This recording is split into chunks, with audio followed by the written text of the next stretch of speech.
अस्सलाम वालेकुम, नमस्कार, सत श्री अकाल एंड गुड इवनिंग। मैं हूं अर्ज़ू काज़मी और आप हमेशा की तरह से देख रहे हैं पॉइंट ऑफ व्यू। हमारे साथ हैं जी वसीम अल्ताफ साहब, और जैसा आप सब सर को जानते हैं और सुनते भी रहते हैं डिफरेंट चैनल्स पे। बहुत शुक्रिया सर, क्या जा पाए, thank you so much. Thank you very much जी। सर, आजकल बड़ा चर्चा है हमारे प्राइम मिनिस्टर साहब का कि ना सिर्फ ये कि वो रशिया के प्रेसिडेंट से मिले हैं, बल्कि बहुत ज्यादा ये भी बता रहे हैं कि जी इन्वेस्टमेंट लेकर आने वाले हैं, पाकिस्तान के हालात बदलने वाले हैं। इस वक्त वैसे ये और बात है कि बिजली का प्राइस एक बार फिर बढ़ा दी गई है। जिस वक्त मैं आपसे बात कर रही हूँ उससे कुछ दिन पहले ही एक बार फिर बढ़ा दी गई है। फ्यूल प्राइस भी जाहिर है उसी हिसाब से बढ़ रही है, हर चीज महंगी से महंगी होती जा रही है, लेकिन गवर्नमेंट कह रही है कि सब कुछ बहुत अच्छा चल रहा है। अच्छा, ये मुझे समझ नहीं आ रही कि ये इतनी इन्वेस्टमेंट को करें कि क्या ये सऊदी अरेबिया से भी ला चुके हैं, कुवैत से भी ला चुके हैं, ये यूएई से भी ला चुके हैं, कतर से भी ला चुके हैं, तो इतनी ये कोई ज्यादा नहीं हो जाएगी इन्वेस्टमेंट? अभी चीन गए थे, मेरा ख्याल है वहां से भी इन्वेस्टमेंट ले आए हैं, तो इतनी इन्वेस्टमेंट करनी क्या आखिर? अब ये रशिया से ला रहे हैं तो ज्यादा हो जाएगी ये। बाकी ये है कहाँ जनाब के रखेंगे सर, जगह नहीं है, कहाँ रखेंगे। जगह जगह नहीं है ना, वही वही तो मैं कह रहा हूँ कि इतनी ज्यादा आज हो जाएगी इन्वेस्टमेंट, ये तो फिर मसला बन जाएगा। रखी कहाँ जाए वो? स्टेट बैंक में जो वॉल्ट्स हैं उनमें भी इतनी जगह तो नहीं होगी वो। खैर, बहरहाल ये है जनाब के जैसे ये इससे पहले नारे मारते रहे हैं इन्वेस्टमेंट के कि फलां जगह से ला रहे हैं, फलां जगह से, फलां जगह से। अभी रिसेंटली जो ये गए थे चाइना, वो भी इसी सिलसिले में गए थे। तो चाइना ने तो कहा जी कि हमें सबसे ज्यादा जो इस वक्त एक थ्रेट है ना, वो है कि हमारे जो वहाँ पे चाइना के जो लोग हैं पाकिस्तान में जो काम कर रहे हैं वो सिक्योर नहीं है। तो आप पहले उनकी सिक्योरिटी का बंदोबस्त करें, उसके बाद फिर हम कोई और बात करेंगे। तो ये वापस आ गए और आके अब ये ऑपरेशन क्या नाम है, अज़्म इस्तेहकाम अजमेर इस्तेहकाम। शुरू करने जा रहे हैं। हम्म। और उसमें मसले बहुत से हैं। तो पहले तो ये मुल्क में इस्तेहकाम ले आए, सिर्फ केपी में नहीं बल्कि पूरे मुल्क को इस्तेहकाम की ज़रूरत है। तो उसके बाद फिर कोई मुल्क इनसे बात करेगा इस हवाले से। उससे पहले तो मुझे कोई उम्मीद नज़र नहीं आ रही कि यहाँ पे कोई इन्वेस्टमेंट होगी। ये एक खोखला नारा है शहबाज शरीफ का, वो तो शबाना रोज़ जो वो कहते रहे हैं हम काम कर रहे हैं शबाना रोज़। तो वो शबाना रोज़ टाइप की कोई चीज़ है, पता नहीं ये शबाना शबाना कौन है सर? शबाना एक फ़िल्म आई थी बाबरा शरीफ की, तो वही पता देख नहीं ली उस लगता है, लगता एक है पुरानी शहबाज। एक्ट्रेस थी, एक शबाना और भी थी, वो बंगाल से थी जिन्होंने फ़िल्म अनाड़ी और छोटे साहब में काम किया था, वो भी शबाना थी। पता नहीं उनका ज़िक्र है या क्या, अब कुछ समझ नहीं आ रही। लेकिन सर इस वक्त पाकिस्तान की पोजीशन क्या है? पाकिस्तान को आईएमएफ कह रहा है कि जी डू मोर। आईएमएफ की तरफ से कहा गया है कि जी आप टैक्स भी बढ़ाइए और आप बिजली के नर्ख भी बढ़ाइए। कई चीजों में पाकिस्तान के ऊपर जो है आईएमएफ का होल्ड है। तो अब ये गवर्नमेंट जो है ये किस तरह से संभालेगी? दूसरी तरफ हम देखते हैं कि वही कभी कहते हैं जी ऑपरेशन करना है और अज़्म इस्तेहकाम करना है, कभी क्या करना है, लेकिन ये सब चीजें ये मैनेज कर पाएंगे, या ऐसा लग रहा है कि शहबाज शरीफ साहब ज्यादा दिन जो है वो टिके नहीं रह पाएंगे एज अ प्राइम देखिए, मिनिस्टर? इस वक्त जो सूरत हाल है ना, आप सड़क पे जाके किसी बंदे को आप रोक के उससे पूछें इस गवर्नमेंट के हवाले से, लोग आग उगल रहे हैं इस वक्त। ये जो अभी बजट आया है इसने चीथड़े उड़ा दिए हैं शहरियों के। यानी इस कदर एक तबाहकुन बजट है कि इसने पूरे घर का जो बजट है ना उसको ऊपर नीचे कर दिया है। लोगों को समझ नहीं आ रही। और अभी आप देखिएगा कि जो 1 अगस्त को जो नए बिल आएंगे बिजली के, जो अगले महीने आएंगे, उससे लोगों को पता चलेगा कि उनके साथ किया क्या गया है। बिजली, फ्यूल, खाने पीने की चीजें, दवाइयाँ, और ये जो टैक्सेस लगाए गए हैं मुख्तलिफ चीजों पे, ये अब अफोर्डेबल रहे ही नहीं है लोगों के लिए। ये अफोर्डेबल ही नहीं है। अब आप एक नॉर्मल बाइज्जत जिंदगी इस मुल्क में गुजार ही नहीं सकते। तो इन हालात में शहबाज शरीफ जो है वो उसने कहा चलो यार, अब यहाँ तो कुछ बजट की वजह से कुछ लोग जरा थोड़ा सा चीख रहे हैं, तो चलते हैं फिर आस्ताने का एक चक्कर लगाएं, मौसम भी अच्छा है वहां पे। तो वो उधर चले गए हैं। वहां पे जाके अब वो बार्टर ट्रेड की बात कर रहे हैं जी, कि रशिया को कह रहे हैं हमारे साथ आप बार्टर ट्रेड करें। अब बार्टर ट्रेड ये होती है कि गुड्स के बदले गुड्स। तो रशिया के पास तो इक्विपमेंट है, मशीनरी है, वो हमें देंगे। हमारे पास क्या है उनको देने के लिए? हमारे पास इस वक्त जो चीज एक्सेस में है पाकिस्तान में, वो भी एक सर्वे आया है कि गधे बहुत ज्यादा हो गए हैं। तो अब मसला ये है कि वो रशियंस तो गधे नहीं खाते, वो चाइना तो होता वो तो तो चलो और चाइना को दे रहे हैं सर, चाइना को कहा है इन्होंने कि चाइना चाइना को को का है, गधे। हाँ, हाँ उनको देंगे, तो रशियंस तो नहीं खाते वो। तो अब वो, अच्छा ये वैसे बार्टर ट्रेड होती रही है पाकिस्तान और सोवियत यूनियन की। ये लेदर प्रोडक्ट्स, लेदर गुड्स और ये टेक्सटाइल्स, ये हम देते रहे हैं और उसके बदले में मशीनरी लेते रहे हैं सोवियत यूनियन से 50s और 60s में। लेकिन अब इस दौर में आई डोंट नो कि हमारे पास क्या है देने के लिए और हम क्या उनसे ले सकते हैं। बस बात हुई है, शहबाज शरीफ ने ख्वाहिश का इजहार किया है। रशिया उसको किस हद तक एक्सेप्ट करता है या सीरियसली लेता है, ये भी देखना है। सर ट्रेड करने के लिए या तो हमारे पास कोई सामान होना चाहिए। अगर हम भारत की भी बात करें, जो हम बार बार कहते हैं कि भारत हमारे साथ ट्रेड कर ले या कोई दूसरी कंट्री कर ले, तो सर हमारे पास देने के लिए क्या है? और अगर हम ट्रेड करते हैं तो पैसा भी तो होना चाहिए ना बिजनेस के लिए। पैसा क्या है पाकिस्तान के पास? अगर नहीं है तो क्या वही उधार पे चलेगा?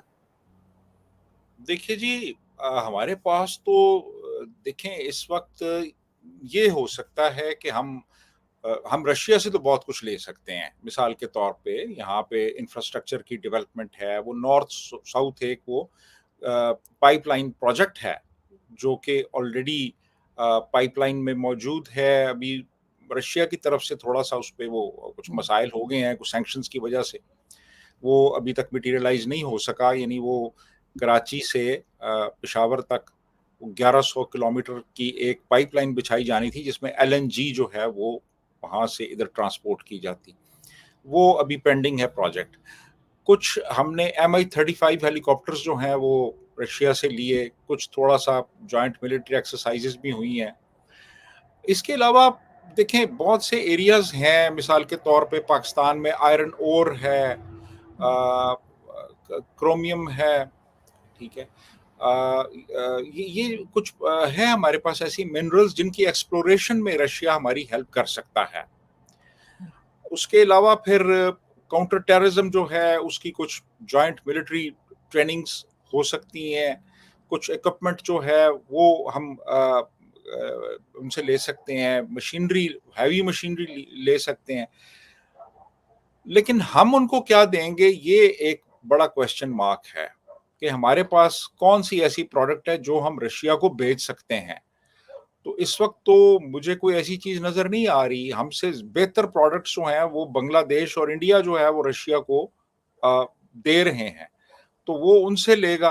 बेहतर क्वालिटी की कम कीमत पे प्रोडक्ट्स अगर बांग्लादेश दे रहा है, यानी आप ये गारमेंट्स ले लें, टेक्सटाइल प्रोडक्ट्स ले लें, तो वो हमसे क्यों लेंगे? तो 50-60s में तो और बात थी ना। उस वक्त तो बांग्लादेश नहीं था, एक बहुत बड़ा कंपैरेटर है इस वक्त जो यानी ये टेक्सटाइल्स का और टेक्सटाइल प्रोडक्ट्स का। तो अब हमारी पोजीशन खासी कमजोर हो चुकी है इस हवाले से कि हम, हमारे पास देने को क्या है रशिया को। रशिया जो है वो आप देखिए कि उसने जहाँ पे ईरान और चाइना के साथ बड़े अच्छे रिलेशंस रखे हैं, वहीं उसने सऊदी अरेबिया और यूएई के साथ भी अच्छे रिलेशंस रखे हुए हैं। दुनिया आजकल अपने मफाद को देखती है। अब वो जो ब्लॉक्स वाला सिस्टम था ना, कि पहले आप अमेरिकन ब्लॉक में चले गए या आप ये ईस्टर्न ब्लॉक में चले गए, वो अब खत्म हो गया है। अब तो जहां से आपको कोई फायदा नजर आता है आप वहां पे चले जाते हैं। इंडिया की आप फॉरेन पॉलिसी देख लें, वो ऐसे ही है कि वो अमेरिका के साथ भी स्ट्रेटेजिक पार्टनरशिप है, रशिया के साथ भी है उनकी। तो हमारा तो ऐसा सिलसिला ही नहीं है। हमें तो समझ ही नहीं आ रही कि हम उधर से एक अमेरिका के खिलाफ करारदाद पेश करते हैं और सुनने में आया है कि उसके बाद फिर इसहाक डार साहब ने माफी भी मांगी। अमरीकियों से जी कि हमें माफ़ कर दें, हमने आपके खिलाफ एक करारदाद पेश कर दी है। वो बस कुछ प्रेशर ज़रा ज़्यादा हो गया था। तो हमें तो समझ नहीं आ रही कि हमने अमेरिका की तरफ जाना है, हमने चीन की तरफ जाना है, हमने रूस की तरफ जाना है। तो बस वो एक चक्कर लगा रहे हैं इधर-उधर। जी, मगर सर कुछ लोगों का ये भी अंदाजा था गवर्नमेंट बनने से पहले या इलेक्शन से पहले कि अगर पीएमएलएन आ जाती है या नवाज शरीफ साहब के बारे में खासतौर पे बात होती थी कि क्योंकि बिजनेस कम्युनिटी से हैं तो इनको यकीनन बिजनेस के बारे में समझ इमरान खान से ज्यादा होगी, ऐसा सोचा जाता था। तभी ये था कि जी ये ट्रेड भी ओपन हो जाएगी भारत के साथ या बाकी कंट्रीज के साथ भी जो एमओयू साइन होते हैं, आगे कुछ नहीं होता, शायद वो बात भी बढ़ेगी। आपको याद होगा कुछ दिन पहले 30 के करीब सऊदी अरब से भी बिजनेस के कम्युनिटी के लोग आए थे और यहाँ पर आके वो घूम फिर के गए और कहा कि जी बताएंगे कि कहाँ पे इन्वेस्टमेंट करनी है, लेकिन उसके बाद कोई जवाब नहीं दिया। तो ये बिजनेस कम्युनिटी के लोग होकर भी क्यों नहीं इस बार चल पा रहे? पहले तो थोड़ा बहुत फिर भी चल चल लिया करते थे नवाज नहीं शरीफ साहब। वो मेरा ख़्याल है कुछ टेलीफ़ोन की लाइनों में मसला है जिसकी वज़ह से उन्होंने जवाब नहीं दिया अभी तक। वो ठीक हो रही हैं टेलीफ़ोन की तारें। अच्छा, बात जो है ना सबसे बड़ी वो ये है कि पॉलिटिकल इंस्टेबिलिटी बहुत ज़्यादा है इस वक़्त मुल्क के अंदर। हम्म। अब पॉलिटिकल इंस्टेबिलिटी जहाँ पे हो, जहाँ पे आपको पता ना हो कि नई जो ये हुकूमत पहले तो ये कि कितने दिन रहेगी, हम्म। रहेगी भी या नहीं रहेगी, नई जो हुकूमत आएगी उसकी पॉलिसी क्या होगी, मुल्क के अंदर इस वक्त जो लॉ एंड ऑर्डर की सूरत हाल है वो इंतहाई तशवीशनाक है। यानी जो भी यहाँ पे आके मसलन चाइनीज़ का देख लें कि कितने चाइनीज़ जो हैं वो अपनी जान से हाथ धो बैठे यहाँ पे इस मुल्क के अंदर। अब गोरा तो आपको नज़र ही नहीं आता यहाँ पे। तो अब जब तक पॉलिटिकल इंस्टेबिलिटी रहेगी, इकोनॉमिक इंस्टेबिलिटी रहेगी। अब ये दोनों चीज़ें जहाँ पे बदरजा उत्तम मौजूद हों, वहाँ पे कौन इन्वेस्टमेंट करेगा आके? यहाँ तो देखिए ना एक एक एक स्टेबिलिटी तो होनी चाहिए ना मुल्क के अंदर, क्योंकि स्टेबिलिटी होगी तो फिर आगे आप फ्यूचर में देख सकते हैं कि यार कल को ये होगा, परसों ये होगा। यहाँ तो आपको घंटों का नहीं पता। तो यहाँ पे कौन आएगा इन्वेस्टमेंट करने के लिए? आप देख लें कि वो सऊदी भी आए और लोग भी आए यहाँ पे बाहर से। अभी ये चाइना गए हुए थे। वो चाइना ने अपना एक बहुत जूनियर सा वज़ीर यहाँ पे भेज दिया। उसने भी आके वही बात कर दी जी कि सिक्योरिटी की सूरत-ए-हाल आप पहले बेहतर करें, फिर बात करेंगे आपसे।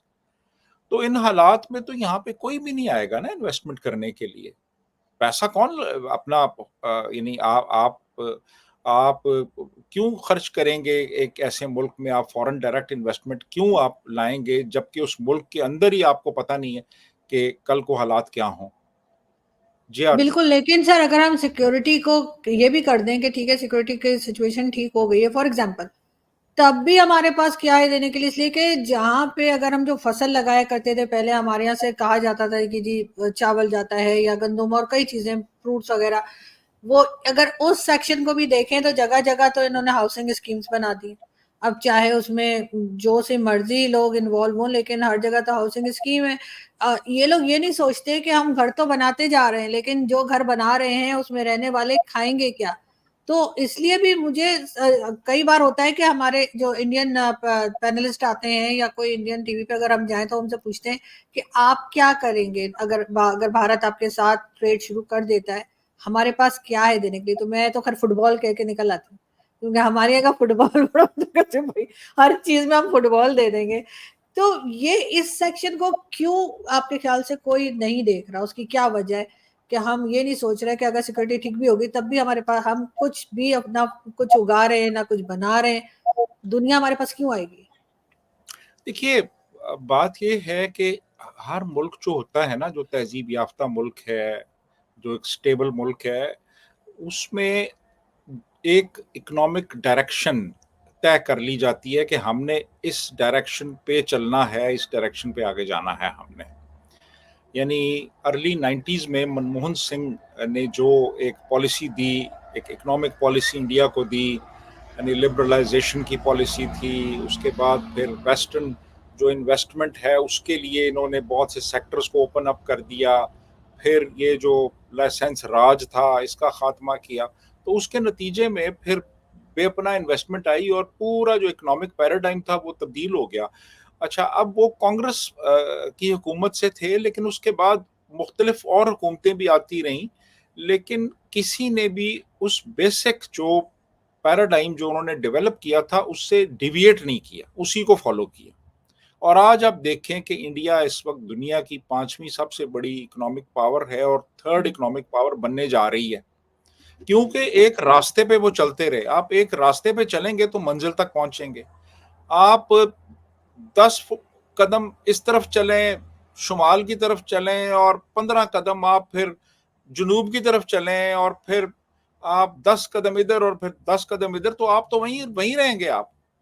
तो हमारे साथ यही मसला होता रहा कि हमने कोई डायरेक्शन तय नहीं की। अच्छा, फिर ये है कि कोई जो भी इन्वेस्टमेंट होती रही है मुल्क के अंदर, जो भी हम इकोनॉमिक पॉलिसीज बनाते रहे हैं, उनमें कोई विजन नहीं था कि जनाब ये कर दें जी।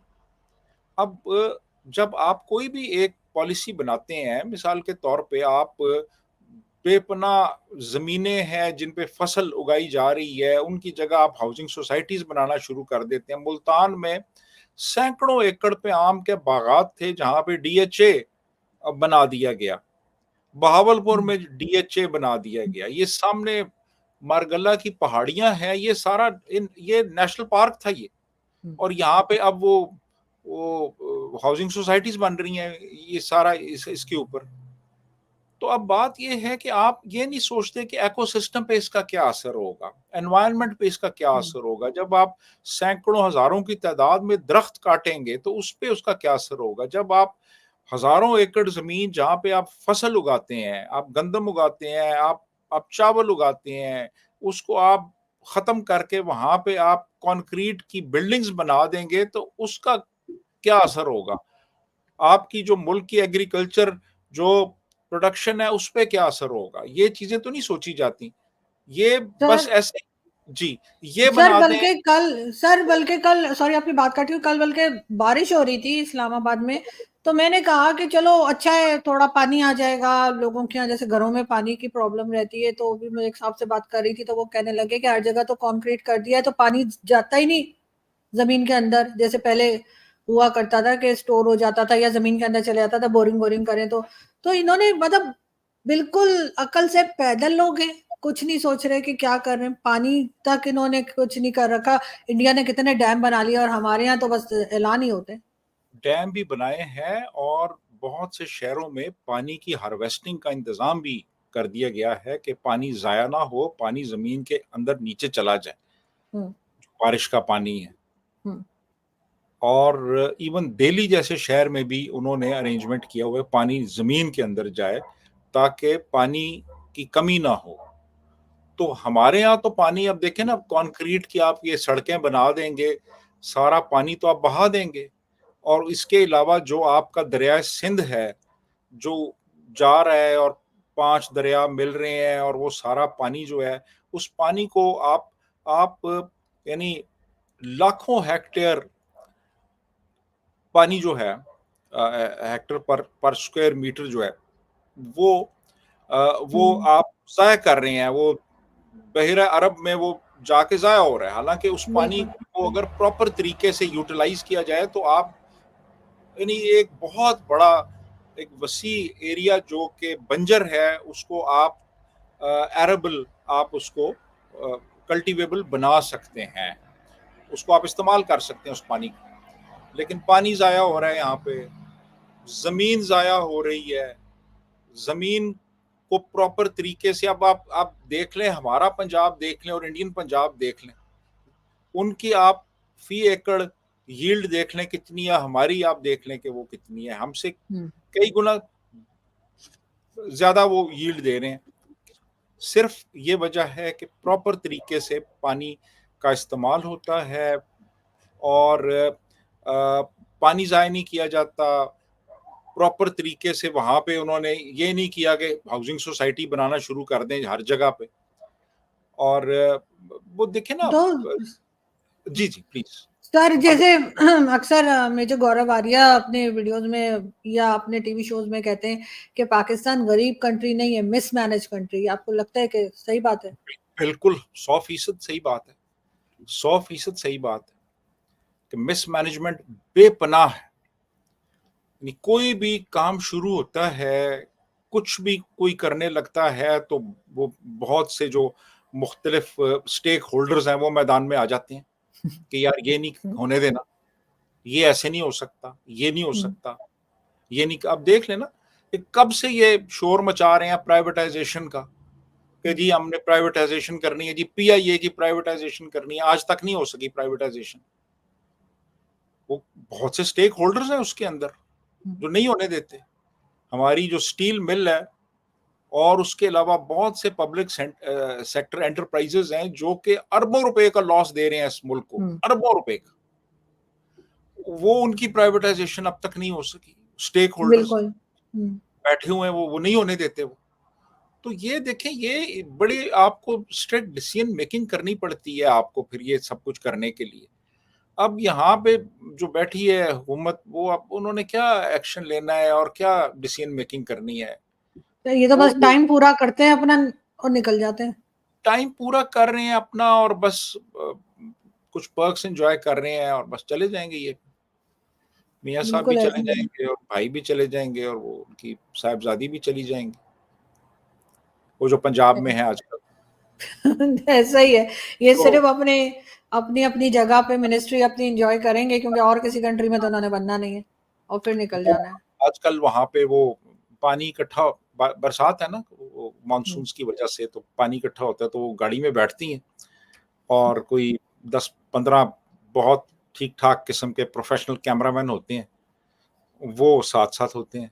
फिर वो एक जगह पहुंचती हैं, फिर वहां पानी खड़ा है, फिर वो कहती हैं किधर है कमिश्नर साहब, किधर हैं, डीसी किधर है, एसीज कहाँ पे हैं, वासा वाले किधर हैं, बुलाए वर्कर्स को मेरे पास जरा, हाँ जी काम सही हो रहा है, जल्दी जल्दी करें आप। वो फिर फिल्म बनती है साथ, फिर वो फिल्म रिलीज होती है। तो ये हो रहा है यहाँ पे। अच्छा, ये नहीं करना कि पानी खड़ा किस वजह से होता है, हाँ, वो नहीं पता ध्यान करना। दिया जाए कि यार जो ड्रेनेज सिस्टम है उसको रीवैम्प किया जाए, प्रॉपर ड्रेनेज सिस्टम यहाँ पे बनाया जाए, पानी की कोई हार्वेस्टिंग का कोई इंतजाम कर लें। लेकिन नहीं, वो उस तरफ नहीं जाना, बस वो ये झाड़ू उन्होंने पकड़ा, वो झाड़ुओं से पानी को ना वो इधर उधर कर रहे हैं। यार झाड़ू से नहीं, झाड़ू से आप पानी को आप कर सकते हैं आगे पीछे, झाड़ू से आप उड़ा तो सकते हैं उसको, लेकिन झाड़ू से वो झाड़ू पकड़े हटा हुए नहीं सकते। हाँ, झाड़ू से कर रहे हैं, झाड़ू से कर रहे हैं वो। इससे सर इनका आईक्यू लेवल पता लगता है ना कि आईक्यू लेवल का आपको अंदाजा होता है कि इस वक्त जब गवर्नमेंट में आईक्यू लेवल क्या चल रहा है इनका।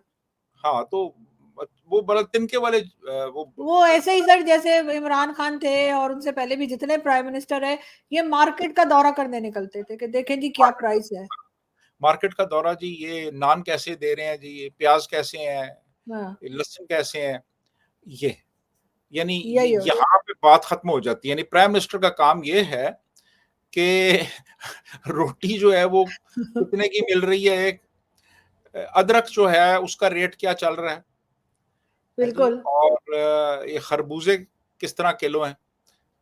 यानी हमारे ये जो असल में ये अभी तक वो मुगलों के दौर से नहीं निकले ना। मुगलों के जमाने में नहीं, स्टोरीज में हम पढ़ते हैं कि जी वो बाहर निकल जाया करते थे भेस बदल कर और चेक किया करते थे मार्केट में क्या चल रहा है।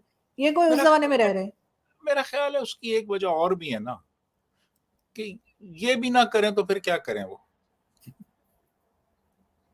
देखिए ना, यानी जितने इख्तियारात होते हैं हमारे वजीर आजम के पास, वो अगर यानी खीरों और मूलियों का रेट चेक ना करे लोगों को दिखाने के लिए, तो फिर वो क्या करे, और क्या करे, और उसके पास क्या है, और उसके बिल्कुल पास क्या ऐसा ही है। लेकिन सर वही मैं कहूंगी कि जैसे मेजर गौरव वाली बात हम कर रहे थे, तो बिल्कुल यही है कि मिसमैनेज कंट्री है। जिस दिन सब चीजें अपनी जगह पे ठीक हुई और लोगों ने वही काम किया जो उनका है असल में, तब शायद पाकिस्तान ठीक हो सकेगा।